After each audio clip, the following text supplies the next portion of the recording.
Bienvenue dans ces épisodes de podcast où j'ai la joie d'avoir une entrevue avec une personne qui a été importante sur mon chemin d'éveil de conscience, mon chemin de vie tout court, mon chemin aussi d'entrepreneur spirituel.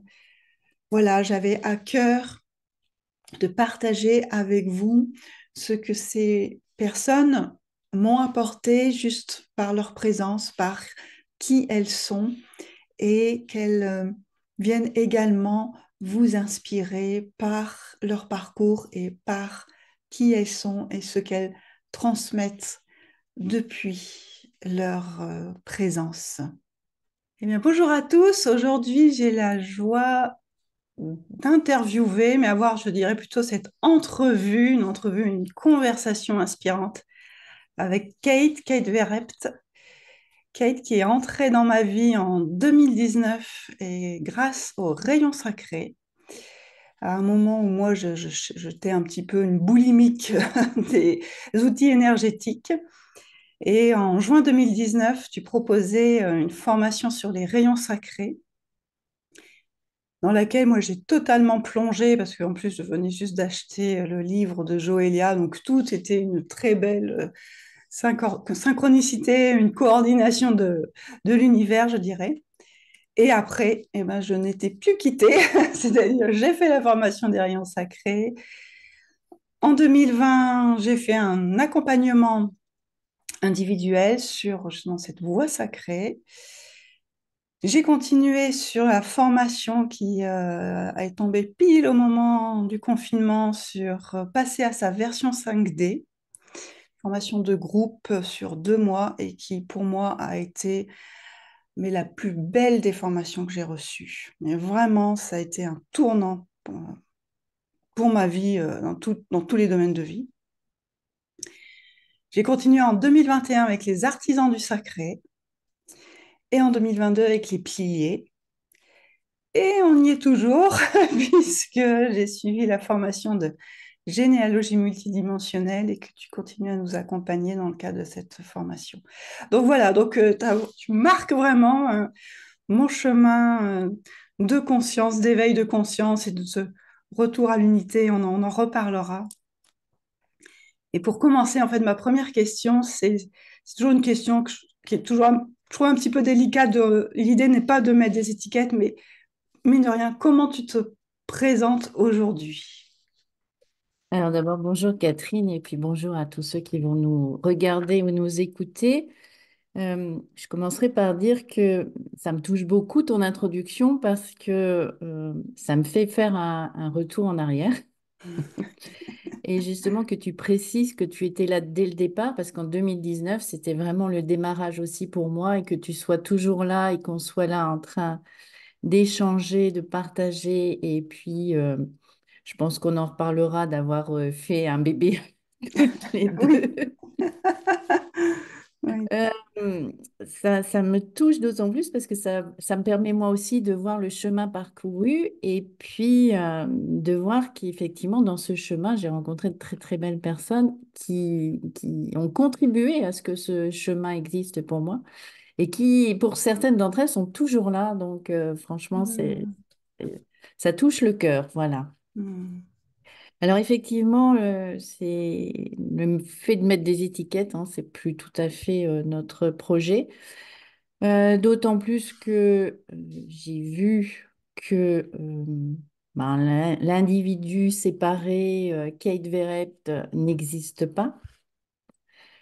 Euh, mais on va quand même parler du point de vue de la forme et de ce qui semble hmm, être ce qu'on va appeler la réalité relative, hein, qu'on appelle incarnation, dans laquelle il se passe des choses quand même à travers ces personnages incarnés. Donc, si je devais choisir un mot pour me qualifier aujourd'hui, je dirais médium, mais vraiment au sens le hmm, plus large possible. C'est-à-dire du point de vue, oui, de cette activité sociale, ma contribution, on va dire, au monde. Médium dans le sens le plus large possible, c'est-à-dire pas simplement quelqu'un qui canalise, qui voit les défunts ou le monde invisible, mais euh, on va dire une forme organique qui se laisse complètement traverser par la source de vie, par notre Mm. nature profonde, mais qui spécifiquement a l'air de se consacrer au partage d'outils de guérison et de manières d'être qui amènent vers l'unité. Voilà, je résumerai les choses comme ça. Mm. Mm. Merci beaucoup. Il y a quelque chose que je trouve intéressant à partager. En effet, tu as donc ces capacités médiumniques, mais quelque part, elles n'ont pas toujours été là. Et j'aimerais en fait que tu nous racontes dans ton parcours, en fait, comment tu en es arrivé à justement contacter, recontacter, retrouver ces capacités et à partir de ces capacités, tout le cheminement qui t'a amené jusqu'à aujourd'hui à la compréhension de ce que nous sommes vraiment. Mais avoir en fait c'est un petit peu le déroulé de ton parcours et ce que je trouve intéressant dans ton parcours, c'est comment tu le suis. Parce que je sais moi qu'il n'y a aucun objectif posé et que tu suis ce qui se présente à toi. Mais je trouve que c'est ça qui est intéressant peut-être de partager pour les personnes qui vont nous écouter, qui peut-être se reconnaîtront aussi dans Alors, l'espace. je vais mettre quelques petits jalons avant d'en arriver au moment où effectivement les Mm, capacités se sont réveillées. En fait, déjà quand j'étais petite, j'avais des prémonitions, il se passait des choses, quoi. Je ressentais des choses, j'avais des prémonitions. Je me suis même rendu compte plus tard que j'avais fait une remontée de mémoire karmique. Je faisais des sorties de corps qui étaient effrayantes pour une enfant. Et puis ça s'est arrêté vers l'âge de 7 ans, comme ça arrive souvent, hein. Et après, j'ai eu un parcours assez cartésien, en fait. Tout ça, j'y croyais pas. Je me suis jamais. Je me rends compte que vécu ce week-end quand j'échange avec des personnes qui ont aussi ces capacités ou sont dans un chemin spirituel. Souvent, elles disent de tout petit, je me posais déjà des questions sur le sens de la vie, pourquoi on était là, comment ça fonctionne. Moi, jamais, jamais. Ça n'a jamais été ma porte d'entrée. Moi, ce qui a été ma porte d'entrée, ça a toujours été que la compréhension de l'humain. Je me suis très mm, tôt intéressée à la psychologie et j'ai fait de l'astrologie, mais pas pour la prévision, en fait, pour vraiment découvrir comment fonctionnait un être humain, les caractéristiques, les traits de caractère, etc. Mais jamais je l'ai abordé non plus vraiment sur le sens de la vie, qu'est-ce qui spirituellement était derrière. Et donc j'ai fait ce parcours dans le développement personnel. J'ai découvert l'analyse transactionnelle, la Gestalt. Voilà, j'ai fait j'ai essayé beaucoup de choses, tout en faisant un parcours de formation, de travail sur moi, et notamment en commençant par la psychanalyse, puisque c'était ce qui était la référence à l'époque. Et puis, j'ai fait une formation au massage. Donc, je suis revenue au corps et ensuite, j'ai repris des études de psychologie et de psychothérapeute. Donc, vraiment, après, j'ai été formatrice dans l'accompagnement au changement à travers le projet professionnel. Donc, vraiment, la trame qui était pour moi, c'était la psychologie, la compréhension de l'humain, de son développement, de ses blessures, etc. Et en fait, il y a eu quelques petites incursions du spirituel que j'ai pas saisies au moment où ça s'est présenté. La première fois, c'était au moment de ma communion, parce que bon, j'avais pas des parents très croyants, mais j'ai quand même fait un parcours dans la tradition catholique. Et au moment de ma communion, il y avait 3 jours de retraite. Et pour la première fois, j'ai eu en fait le livre des évangiles dans les mains. Et on devait choisir un passage pour en discuter. Et il y a quelque chose qui s'est passé en moi. Il y a une connexion. Je ne pourrais pas mettre les mots aujourd'hui, mais il y a quelque mm, chose qui m'a traversée, qui m'a bouleversée. J'ai contacté quelque chose euh, de au-delà de ma perception de moi en tant qu'humain. Et puis, ça s'est effacé tout de suite. Je suis même passée par une adolescence euh, athée. Enfin bon, pour moi, la religion, il y avait un rejet de la religion total. Et puis, dans les années 90, J'ai fait deux rencontres. Une rencontre avec un prêtre catholique qui était un être éveillé, qui était lui en permanence dans l'énergie de Jésus. Enfin, il était dans l'unité et lui, il appelait ça l'énergie de Jésus. Mm. Et j'ai également me suis retrouvée en fait au contact avec le bouddhisme, mais je ne l'ai pas appréhendé du point de vue spirituel. Moi, j'ai récupéré tout ce qui était gestion du stress, gestion des émotions, compréhension du mental qui part dans tous les sens. Je l'ai récupéré dans ma compréhension et mon intérêt pour l'humain et le sortir de sa souffrance. Mais l'aspect spirituel, j'ai laissé complètement tomber.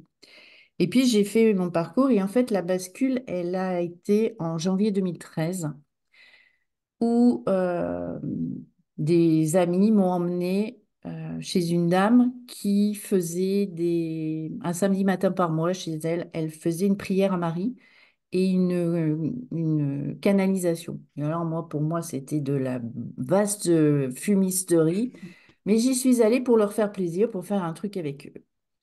Et là, en fait, ce qui s'est passé, c'est que j'ai fait une poussée en plein milieu du groupe. Là, j'ai eu une poussée de Kundalini. J'en avais entendu parler, mais je ne savais pas du tout ce que c'était. Et à partir de là, il y a des événements des situations qui sont présentées dans ma vie où j'ai compris que je voyais l'invisible, je voyais les guides, je voyais les anges, je communiquais avec eux, je voyais les défunts, je pouvais les faire passer, je nettoyais les lieux. Voilà, donc ça a commencé là, mais j'ai continué ma vie de formatrice. Pour moi, c'était, voilà, il y avait des gens qui savaient que je savais faire ça, de temps en temps m'appeler. Et pour moi, c'était même pas une activité annexe, quoi. C'était un truc qui était là dans ma vie, je ne savais pas quoi en faire. Jusqu'à l'année 2018, qui a été une charnière pour moi. Il s'est passé deux événements, c'est-à-dire que j'avais fait un coaching quelques années auparavant avec Laurent Marchand et j'étais entrée dans son groupe Facebook, sa formation de groupe Coaching pour réussir. Et Laurent a commencé à parler de ses capacités qu'il avait lui-même développées depuis quelques années. Et il a fait un petit programme qui s'appelait Connexion, où on faisait des exercices pour apprendre à développer notre intuition, notre connexion. Et suite à ça, Laurent a lancé la formation Scan thérapeutique et il m'a demandé de venir en tant qu'assistante à cette formation. Donc, j'ai fait le parcours. Donc, 3 années, j'étais à ses côtés dans le cadre de cette formidable formation. Et donc, en 2018, on a fait la première session. Et en même temps, j'ai perdu mon travail de formatrice. Je travaillais sur un gros projet autour des personnes avec un handicap et les financements se sont arrêtés, donc ça s'est arrêté. Et là, j'étais auto-entrepreneur, j'avais rien. Je veux dire, j'avais pas le droit au chômage à l'époque. Je me retrouvais, au mois de novembre, je me retrouvais sans rien.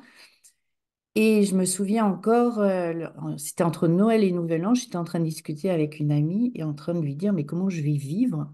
J'ai rien, je ne sais pas quoi faire. Et je crois que c'était le 2 janvier, je reçois un message, tu n'as qu'à créer un groupe Facebook et enseigner les rayons sacrés. Alors, il faut savoir que les rayons sacrés sont arrivés dans ma vie en 2015. Un monsieur qui m'appelle, un technicien d'EDF, donc bien branché dans l'énergie, je vais dire du point de vue rationnel et pas du point de vue spirituel. Et je n'ai jamais compris comment il avait trouvé mon numéro de téléphone. Et on échange sur la psychogénéalogie, parce qu'à l'époque, j'accompagnais en psychogénéalogie. Et c'est lui qui me parle des rayons sacrés de Joélia. Je ne connaissais pas, rien du tout. Je raccroche, puis ça m'a travaillé dans la journée en me disant, mais comment ça se fait que ce type, il m'appelle pour me parler de ça, quoi. Donc, je suis allée voir ce qu'étaient les rayons. Et j'ai commandé un livre de Joélia qui était, je crois que ça s'appelle La résonance sacrée, La rayonnance sacrée, donc qui parlait des 7 rayons. Donc j'ai commencé à lire et à pratiquer, à mettre des petites routines en place dans ma vie. Et c'était en fait en 2015, c'est le moment où Joélia a connecté et a canalisé les 6 rayons Six. supplémentaires. Mm. Donc quelques mois après, elle faisait paraître son livre avec les 15 rayons. Donc, j'ai intégré aussi, enfin, avec les Les 13 rayons, 13. j'ai intégré ça aussi. Et puis après, moi, je suis pas très routinière, donc j'ai laissé ça de côté. J'utilisais comme ça, quand j'en avais l'occasion, une douleur, un besoin de se concentrer, enfin, différentes choses. Et là, je me demande de faire un enseignement sur les rayons sacrés. Donc, panique à bord, je crée quand même ma page Facebook, je fais une petite pub. C'est les gens qui avaient participé à la formation Scan ou qui me connaissaient dans Coaching pour réussir qui se sont inscrites. Je crois qu'il y avait une trentaine de personnes. Et là, moi, je voulais faire premier rayon, deuxième rayon, troisième rayon. Non, non, tu vas commencer par le rayon violet, qui est le septième. Je comprenais rien, mais bon, j'ai suivi. J'ai commencé à reprendre les livres, à prendre des notes. J'ai dit, mais je vais en parler pendant 10 minutes, quoi. J'ai dit, dois parler 10 minutes. Et là, le premier jour, je fais mon direct et j'ai parlé pendant 1h20 d'un seul rayon. Tout venait comme ça. Donc voilà, effectivement, Mhm. j'ai fait plusieurs fois les 7 rayons, puis après j'ai fait les 13 rayons, donc il y a eu plusieurs groupes, jusqu'au jour où on me dit, bon, maintenant tu vas faire passer la 3D à la 4D. Je ne savais même pas ce que c'était. J'avais jamais entendu parler de ce Mhm. truc-là. Donc j'ai dû euh, aller me renseigner et après, tout a été comme ça. C'est-à-dire que depuis 2019, à chaque fois que tout ce que j'ai mis en place, ça vient comme ça. Ça vient comme ça. Je commence, je sais même pas forcément de quoi j'ai parlé. J'ai une trame, j'ai quelques mots-clés et vas-y. Et puis voilà, tout est comme ça. Moi, c'est ça que je trouve, je dirais même fascinant en fait, hein, chez toi, parce que en effet, ayant suivi tes programmes, je vois comment les programmes, comment tu les annonces en fait, en disant que tu as juste le titre, en gros, un plan éventuellement en quatre parties, et c'est tout. Mm, Et moi, que je trouve très inspirant, c'est que tu y vas en fait. Tu y vas quand même, quoi. Comme tu dis, passer de la 3D à la 5D, tu savais même pas ce que ça voulait dire mm, au départ, ces notions, et tu les as développées en parfaite justesse, j'ai envie de dire, et qu'en plus, on voit maintenant comment, moi, ben, continuant à suivre aussi bah, ces notions-là et à écouter d'autres vidéos, mais en fait, ce que tu nous disais, ce que tu nous as transmis, c'est repris par plein d'autres personnes. mm, Donc, j'ai presque envie de dire, quelque part, c'est pas une élucubration comme ça qui vient de nulle part, c'est quand même là, présent. mm, Mais moi, ce que je trouve très fort chez toi, c'est que tu ne sais pas ce qui est le contenu. Voilà, il n'est pas prêt, il n'est pas écrit, il n'y a rien, juste un plan éventuellement, et encore, et tu y vas. mm. Qu'est-ce qui t'anime en fait là-dedans quand tu dis, OK, je reçois cette info, je ne sais pas ce qu'il y a dedans, mais j'y vais. Je... Alors, du point de vue du personnage et de son fonctionnement, si je reprends mon histoire, il y a toujours eu des élans comme ça. C'est plus fort que moi. C'est-à-dire que j'ai pris quand même un certain nombre de claques dans la figure. Je sais, j'ai pas le monopole, hein, mais je tombe très vite. C'est-à-dire que j'ai pas une grande résistance à la difficulté, aux défis, etc. Je tombe très vite, je m'effondre très vite, mais je sais pas. À chaque fois, il y a quelque chose qui m'a porté. Il y a la bascule, elle peut se faire très vite. Je peux être au fond du trou depuis 3 mois et d'un seul coup, en 15 jours, il y a quelque chose qui me transporte et d'un seul coup, il y a un projet qui arrive et je mets toute mon énergie à réaliser ce projet. Ça pourrait changer de lieu de vie, ça a pu être le travail. Et là, c'est pareil en fait. Je ne peux pas faire autrement. Je ne peux pas expliquer. C'est que ça doit être constitutif de Je ne peux pas faire autrement. C'est-à-dire que je ne vais pas dire qu'il n'y a pas des questionnements. Surtout la première fois, c'était mais comment je vais faire? J'ai jamais fait une page Facebook, comment ça va se passer? Donc, bon, j'ai bidouillé, j'ai essayé de chercher des aspects techniques, comment on faisait, etc. J'ai regardé comment les autres faisaient. Mais je peux pas faire autrement. Je peux pas faire autrement. Après, j'ai des questionnements aussi qui reviennent, qui sont rationnels, parce que quand on travaille dans notre domaine, qu'on a une activité dans le spirituel et le coaching, et surtout en ligne, eh bien, il vient toujours le moment comment on parle des choses. Et donc, il y a des stratégies, il y a, voilà, alors on parle, il faut mettre en évidence les problèmes de la personne, la solution que vous lui apportez, mais moi, je ne sais même pas de quel problème j'ai parlé. Je ne sais même pas quelle solution je vais C'est apporter. ça. Voilà. Donc, et moi, je vois des gens qui font des pages de vente et trucs. Moi, c'est 5 lignes avec des difficultés incroyables parce que je ne sais pas quoi mettre dedans. Je ne sais pas. Donc, j'ai essayé de suivre des coachings pour me faire accompagner, mais à chaque fois, on me pose les mêmes questions. C'est quoi votre client cible? C'est quoi? Mais j'en sais Mm. rien, moi. Je n'en sais rien. Je sais jamais à l'avance. Il y a des programmes, je les ai faits une fois. On est passé à autre Mm. chose. Donc, les questionnements, ils viennent dans cette rencontre à la réalité. Comment je partage ce que je fais. Et je sais que il y a beaucoup de gens qui me disent, d'ailleurs, quelquefois, ça a posé des petits soucis d'organisation, les gens, parce qu'ils lisent pas. Les gens, j'ai écrit 10 lignes, ils lisent même pas les 10 lignes dans lesquelles j'explique aussi comment se connecter, sous quelle forme ça va se faire. Les gens disent, je m'inscris parce que c'est toi qui l'as fait. C'est toi qui le fais. Je cherche pas à comprendre, je le fais. Alors, ça marche bien avec les personnes qui me connaissent déjà, mais c'est vrai que j'ai toujours ce questionnement, comment je peux aller vers les autres, puisque je ne peux pas, comment? Et les coachs ont du mal à me proposer autre chose que cette trame pour laquelle je ne peux pas remplir les choses, moi. Je ne Mm. peux pas. Voilà. Alors, si je peux parler, moi, de mon expérience, en fait, du comment je me suis inscrite à tes formations, hein. En effet, au départ, les rayons sacrés, c'est une amie qui m'avait invitée dans le groupe Facebook parce que tu avais commencé d'abord par une formation gratuite offerte et qui s'est, avec 5 rayons et qui s'est poursuivie ensuite en payant. Et donc, bah moi, c'était évident de continuer. Alors, il y a toujours un petit peu voilà, le mental personnage qui se dit, oh là là, mais combien ça va me coûter? Et puis, ah bah non, ça va, j'y vais. Voilà, tu vois, c'était, c'était bon. Et par exemple, la formation passée à sa version 5D, mais pareil, moi, ça a été une évidence. En fait, il y a un élan intérieur qui a ensuite été repris. Là, on voit bien, maintenant qu'on voit bien, je vois bien le processus. Le personnage dit, bon, je vais quand même écouter les vidéos, parce que je sais que tu avais fait 2, 3 vidéos. Je vais quand même les écouter. Mais en fait, pour moi, c'était évident que j'allais m'inscrire, quoi. Et à chaque fois, c'était ça. Quand tu as annoncé les artisans, tu as quand même fait une première annonce, puis une deuxième, troisième, le temps de... Voilà. Mais dès que j'ai entendu enfin, les quelques mots que tu as partagés, je me suis dit, ouais, ouais, j'y vais, j'y vais. Voilà, ça a toujours été comme ça, des élans.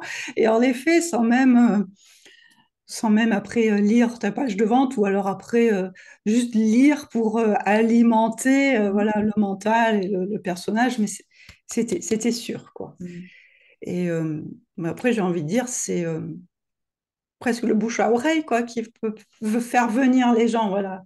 Faut demander en fait à tes, euh, à tes fans, à ta communauté qui te suit de près, ben de faire l'effet boule de neige, quoi. Après, je fais confiance que de toute façon, je vais dire, j'ai maintenant ma perception de la vie et non seulement c'est su, mais c'est vu que il n'y a pas de personnage pour faire quoi que ce soit et que de toute façon, c'est la conscience source qui s'agit elle-même à travers ses propres formes différenciées.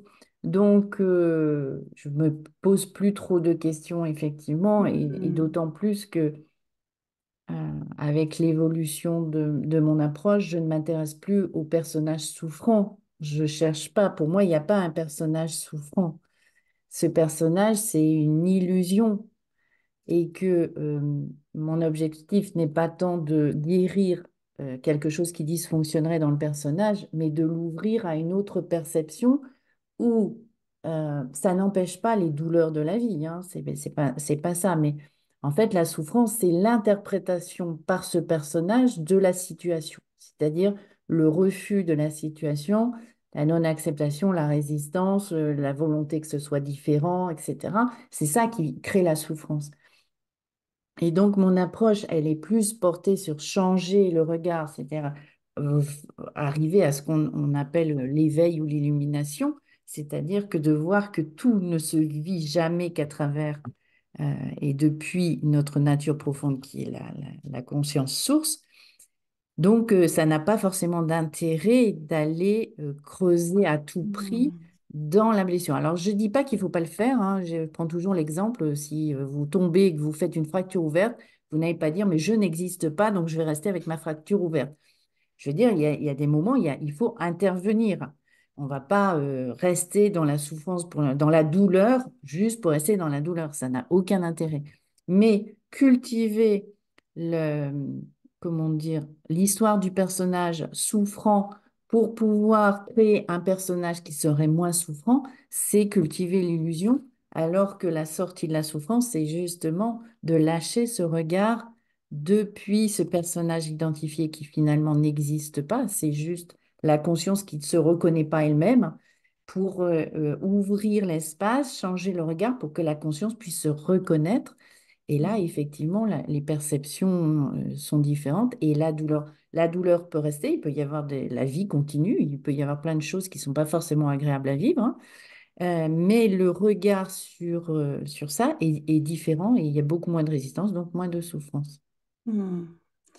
Ouais, merci beaucoup en fait d'avoir abordé ce sujet parce que justement, toi maintenant, ce qui t'anime, je dirais totalement, et ce qui passe à travers toi et à transmettre à travers toi, c'est ce retour à l'unité. Et il y a quelque chose que tu dis que j'aime beaucoup et peut-être à développer aujourd'hui, c'est ce que tu aimes dire que nous sommes tous éveillés. Mm. Nous sommes tous éveillés. Alors, c'est pas moi qui le dis, hein, c'est la tradition. Hmm. Après, ce qui est délicat quand on parle de ce sujet, c'est qu'on met toujours des mots qui limitent les choses. Donc, chacun va avoir son vocabulaire pour en parler. Et quelquefois, quand c'est écouté ou regardé d'un autre point de vue, ça paraît pas tout à fait juste. Je me suis même fait ramasser comme ça sur une vidéo YouTube où j'avais eu le malheur d'utiliser le mot bug en disant que la dualité, c'était comme un bug de la conscience elle-même enfin, la structure du cerveau crée un bug dans la perception de la conscience d'elle-même. Et j'ai eu un retour de commentaire que le bug, c'est une erreur, donc la conscience ne peut pas faire d'erreur, donc il ne peut pas y avoir de bug. Donc je racontais n'importe quoi, j'étais bref, et cette personne a tellement été mis de commentaires que ça a bloqué ma chaîne. Voilà. Donc, parce que, en fait, on a le droit de dire que je ne suis pas d'accord, ça c'est tout à fait, mais quand on commence à dire que quelqu'un n'est pas légitime à dire quelque chose ou qu'elle dit c'est faux, à ce moment-là, il y a le logiciel, l'algorithme qui bloque, parce qu'effectivement, on s'engage à dire des choses vraies, ce qui paraît quand même un peu normal. Voilà, donc je ne vais pas m'étendre là-dessus, mais c'est pour dire que c'est très difficile d'utiliser ce vocabulaire. Alors effectivement, quand on dit tout le monde est éveillé, à la fois c'est vrai et c'est faux. C'est-à-dire que euh, c'est vrai dans les mots, mais c'est pas tout à fait vrai puisqu'il n'y a personne. Il n'y a personne Ah, pour être j'ai dit ça. éveillé. Parce que quand on dit tout le monde est éveillé, ça Hmm. veut dire qu'on dit tous les personnages existent et les personnages sont déjà éveillés. Et ça, c'est faux. C'est faux. Mais ces formes-là, ces organismes sont par définition une projection de la source, elles ne peuvent pas être autre chose.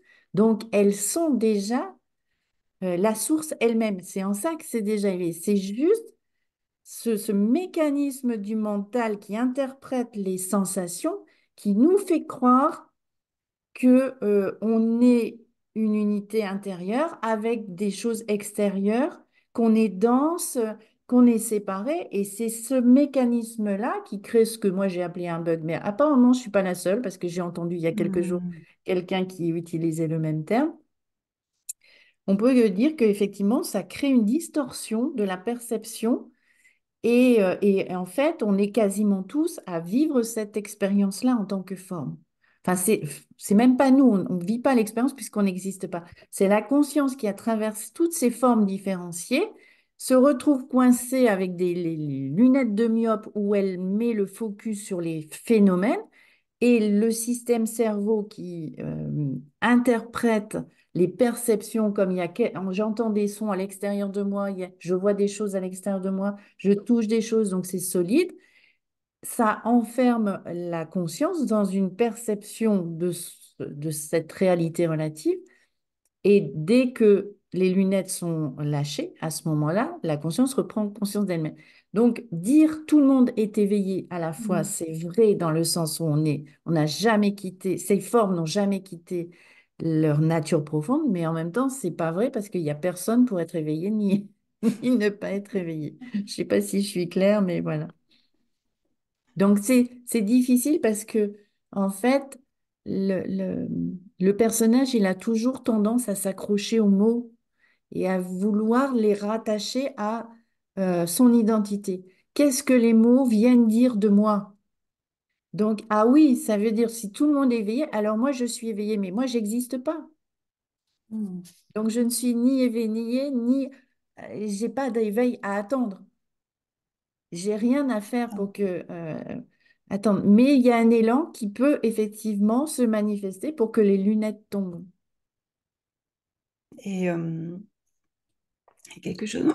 En fait, en effet, moi, je suis d'accord avec toi que on sent, hein, on sent que les mots viennent enfermer et réduire, limiter même la perception de ce qui est là Mm. présent. Et moi, j'entends bien qu'en effet, derrière ce mot éveillé, c'est juste que de toute façon, quelle que soit l'expérience qu'on vit, c'est la conscience qui se vit dans cette expérience. Donc si même moi j'ai une conscience spirituelle et que je m'alimente ou je cultive, voilà, je me nourris de ces concepts spirituels, une personne qui est à côté de moi, même dans ma famille, qui elle ne se nourrit pas du tout de ce genre de concepts, mais c'est également la conscience qui passe à travers elle. Et moi, j'aime avoir, spécialement en fait, chez mes enfants, qui sont mes premiers exemples, on va dire, hein, de ce qui se vit et qui vivent leur vie de manière totalement différente. Mais moi, je dis, ils y sont déjà, en fait. Ils y sont déjà. Ils n'ont pas forcément une culture, voilà, spirituelle, mais la façon dont ils vivent leur vie, c'est-à-dire, je me laisse traverser par ce qui se présente et j'y vais sans me poser de questions, mais c'est pas le côté, je me pose pas de questions, je suis inconscient, on va dire, mais je suis peut-être inconscient de la conscience, mais conscient de ce qui se passe, quoi. Voilà,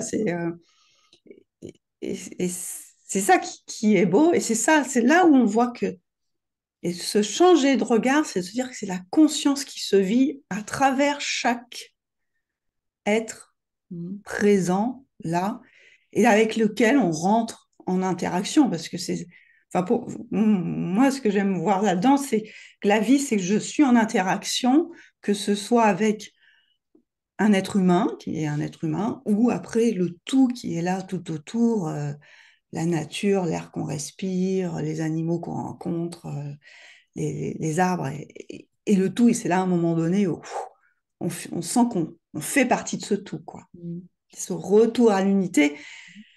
Et ce retour à l'unité, c'est ce que tu nous enseignes, je veux dire, dans tous les stages, les retraites, parce que voilà, on sort toutes les deux d'une retraite le week-end dernier. On est allé, alors moi je dis toucher cette unité, mais la ressentir et sentir qu'on est au-delà de ce personnage humain, quoi. Mm. Hmm, voilà. Et tu proposes justement des stages là à venir, un stage virtuel début juillet et un autre stage en présentiel justement mi-juillet.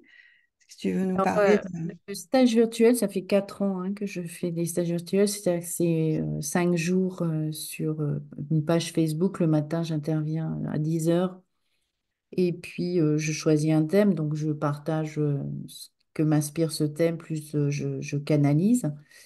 Et donc, comme c'est sur une page Facebook, ben, je vais dire les vidéos restent, donc il y a toujours accès on peut les regarder en différé. Donc, il y a une petite participation financière pour accéder à ces 5 jours. Et puis, je vais proposer aussi, d'habitude, je propose le soir des ateliers collectifs où on va creuser les thèmes qui ont été abordés dans la matinée. Là, je pense que j'ai plutôt organisé des petits ateliers à 3, 4 personnes où là, les gens pourront davantage poser des questions et revenir à leur situation personnelle. Euh, de voir à partir de choses concrètes qui sont dans leur vie, de leur questionnement personnel, comment on peut changer ce regard justement, d'arrêter de chercher comment améliorer en fait le personnage, améliorer l'ego, le rendre plus agréable pour soi, pour les autres, plus performant, quel rapport à la matière aussi et de changer le regard pour revenir justement à ce regard de nous sommes la source elle-même.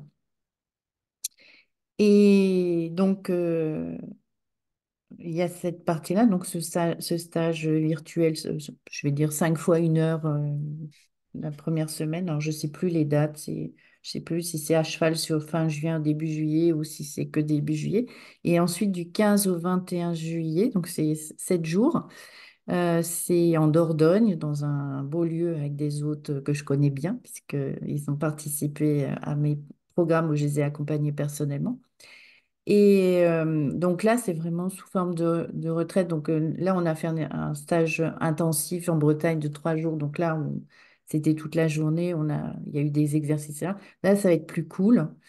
C'est une semaine de vacances, une semaine de retour à soi, avec des plages d'échanges, peut-être des lectures de textes sacrés ou spirituels, des exercices créatifs, de la connexion à la nature, des partages d'expériences personnelles, et puis des temps pour soi dans le silence, avec pourquoi pas des thèmes ou des méditations à faire, ou bien spontanément, ce qui est à vivre vraiment une retraite. C'est pas le séminaire qu'on a vécu, là, c'est Mm. 3 jours en Bretagne, qui était plus intensif, là, ça va être plus cool, mais sur 7 jours, donc il y a le temps d'intégration aussi. Sur 7 jours, les choses ont le temps de se poser, Mm. parce qu'on se coupe bien du monde. Donc là, il y a un espace vraiment pour recevoir, traverser, se faire guider et puis intégrer. Mm. Oui, c'est sûr que je peux partager hein, que le fait de vivre ces moments en présentiel où justement on est quand même 24 heures sur 24 dans cette bulle, on va dire, énergétique et enfin, de totale conscience dans cette unité justement. Et bon, bah, quelque part, on peut dire on n'est pas ou perturbé ou distrait par un peu notre quotidien qui est là, mais qui fait quand même partie aussi de l'expérience. Hein, c'est pour ça, mais c'est un temps de présentiel qui dure plusieurs jours sur 24 heures. Il y a une intégration et en profondeur, mais moi enfin j'appelle, on peut appeler ça des sauts quantiques, quoi. Et des prises de conscience, mais c'est même pas des prises de conscience parce que j'ai senti ça se fait au-delà même de toute prise de conscience. En fait, ça se passe dans le corps, ça agit dans le corps et on n'arrive même plus à mettre 2 mots dessus, mais on sent voilà que quelque chose a bougé en nous. Je vais dire c'est cette phrase-là qui est rien n'a changé, mais tout a changé. Et quand on le vit vraiment en présentiel, c'est puissant, c'est quelque chose de... Ça accélère en fait, ça accélère ce qui se passe à l'intérieur et on revient bah, avec cette nature divine profonde totalement intégrée, sachant qu'elle a toujours été là. Donc, mais voilà, voilà. Et le sujet du stage virtuel, j'aimerais bien qu'on l'aborde un petit peu parce que je trouve intéressant ce que tu souhaites aborder, et on le voit, le monde spirituel se développe de plus en plus. Hein. Je pense qu'il y a eu un effet après 2020 également.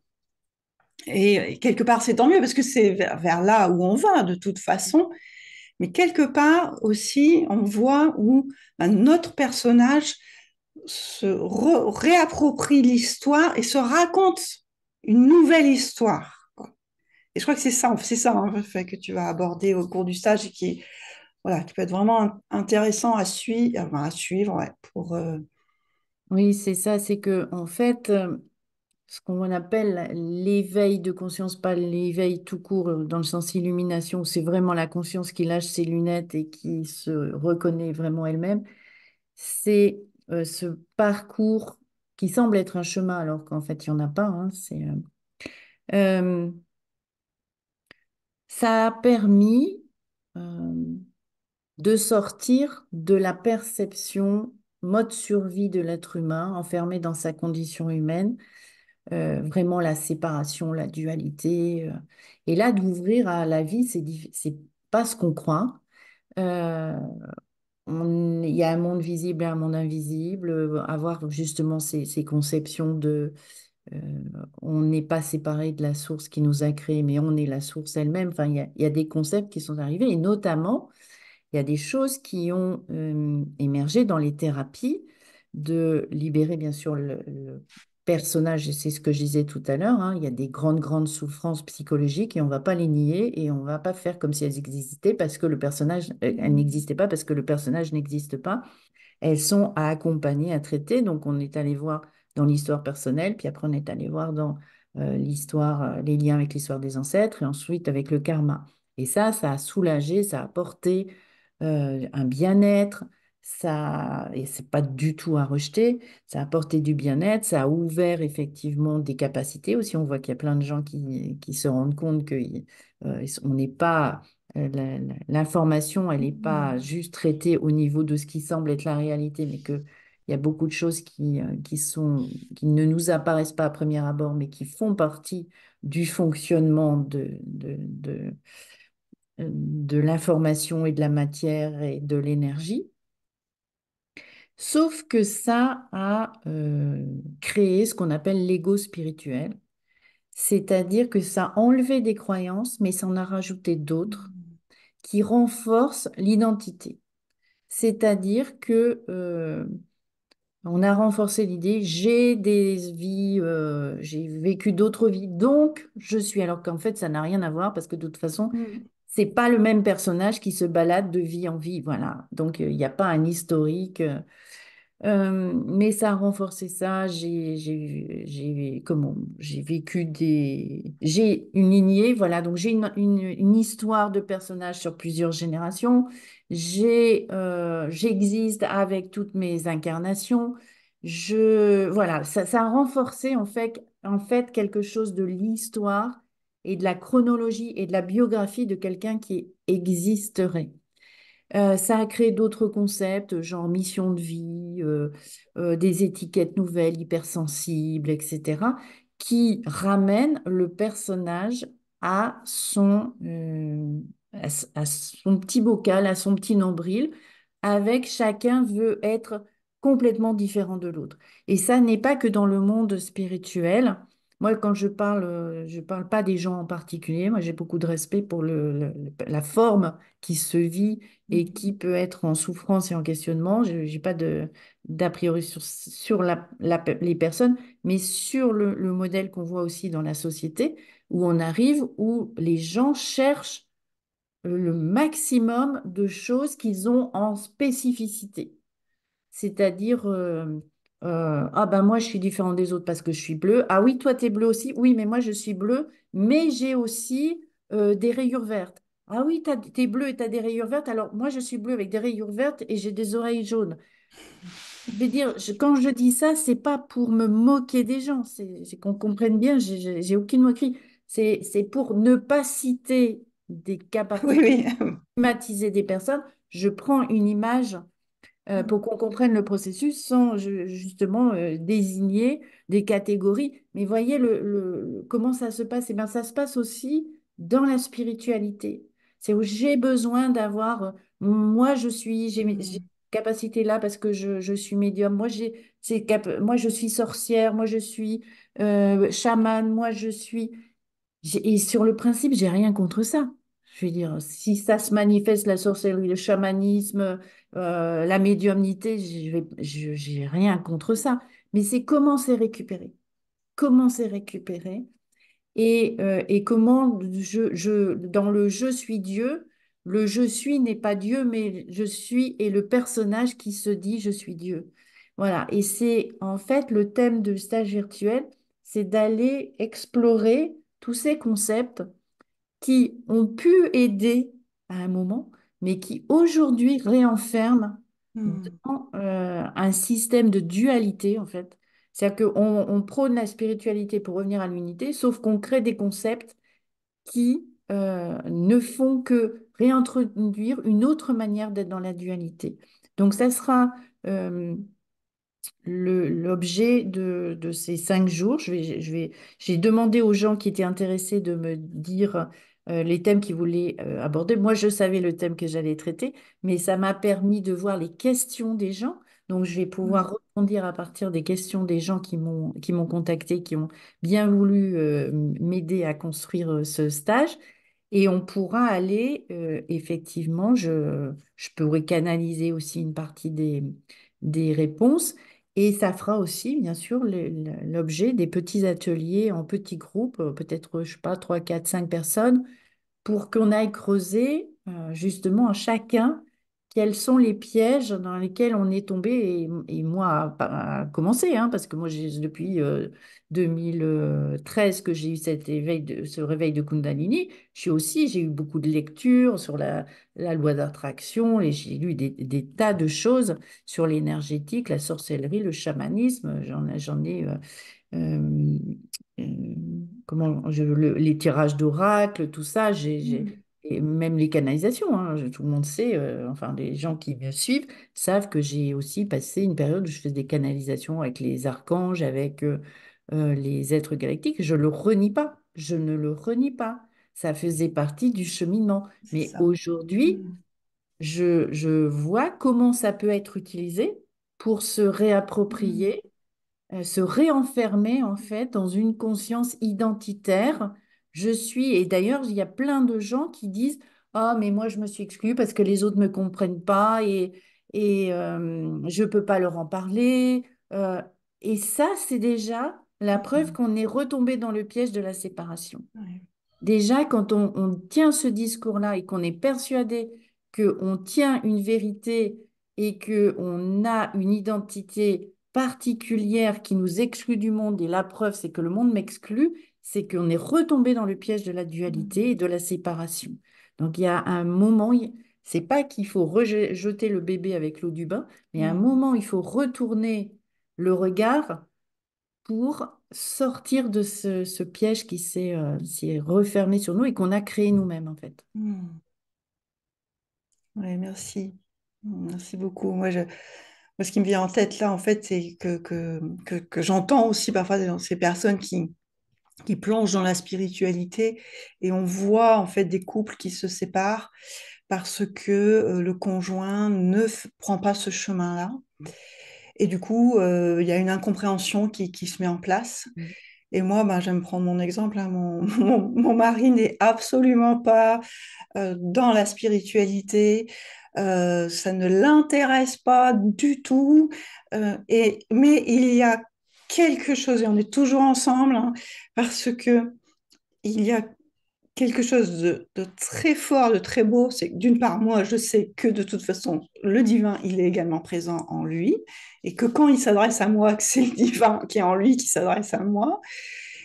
Et autre chose, c'est que lui, il a une totale ma tolérance en ce que je vis, c'est-à-dire qu'il n'intervient pas avec un mental en disant c'est n'importe quoi ce que tu fais, il me laisse faire. Et donc il y a ce respect chacun l'un de l'autre.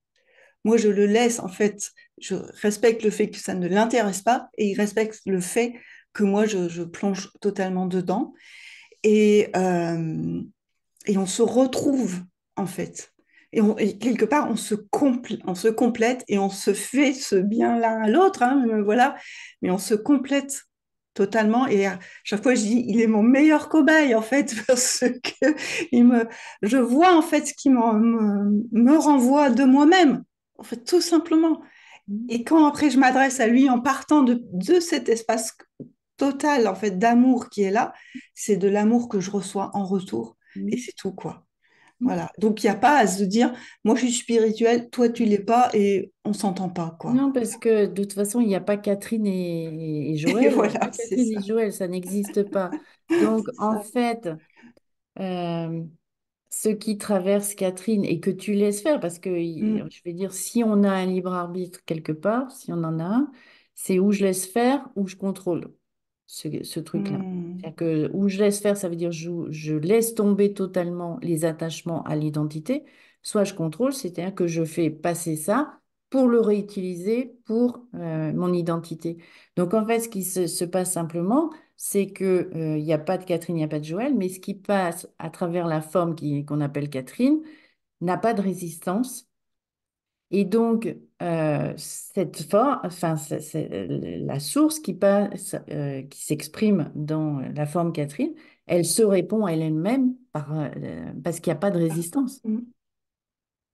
Donc, en fait, tu peux même pas dire que c'est Joël qui répond à Oui, tolérance vis-à-vis de toi, oui, puisqu'il n'y a pas de Joël en oui. face de toi, mais c'est que juste la conscience totalement libre, ben, en fait, elle n'a pas de raison d'être intolérante envers elle. Mm, mm, Que ce que la forme Catherine perçoit d'un Joël qui serait en fait, c'est juste le miroir, le retour de cette mm. conscience qui est libre de s'exprimer sans avoir à résister C'est vis-à-vis ça. d'elle-même.